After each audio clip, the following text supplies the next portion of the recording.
Hi guys, आपण बघणार आहे की कसं आपण रंगोली मेहंदी यूज करायचं.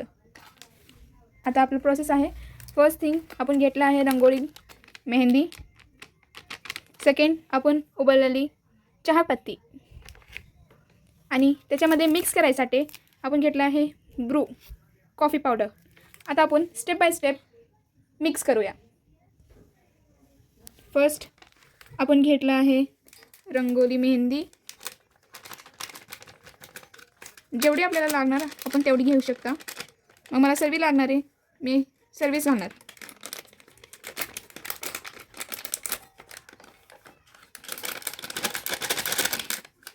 तुम्ही बघू शकता मी सर्वच घालत आहे. आपण स्टेप बाय स्टेप आता सगळं स्टार्ट करूया. ते मी ब्रूचं पॅकेट फोडलं आहे.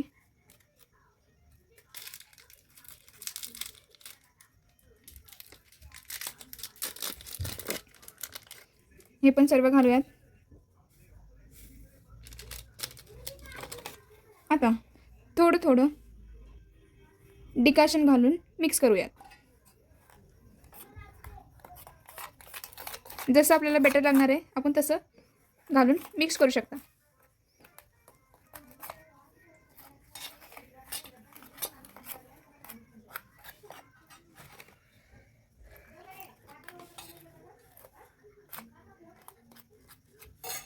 मी स्पूनचा यूज केलेला आहे ह्याला मिक्स करण्यासाठी. तुम्ही वाटल्यास हँड ग्लोव्स पण घेऊ शकता वेल मिक्स होण्यासाठी. पाणी न घालता आपण मिक्स करायचं आहे आपल्याला.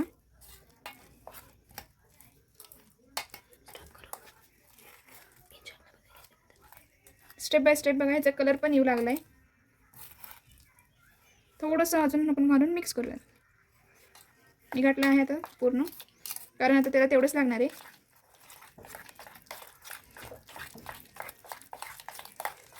आपण पूर्ण मिक्स करून घेतलं आहे मस्त. तुम्ही बघू शकता.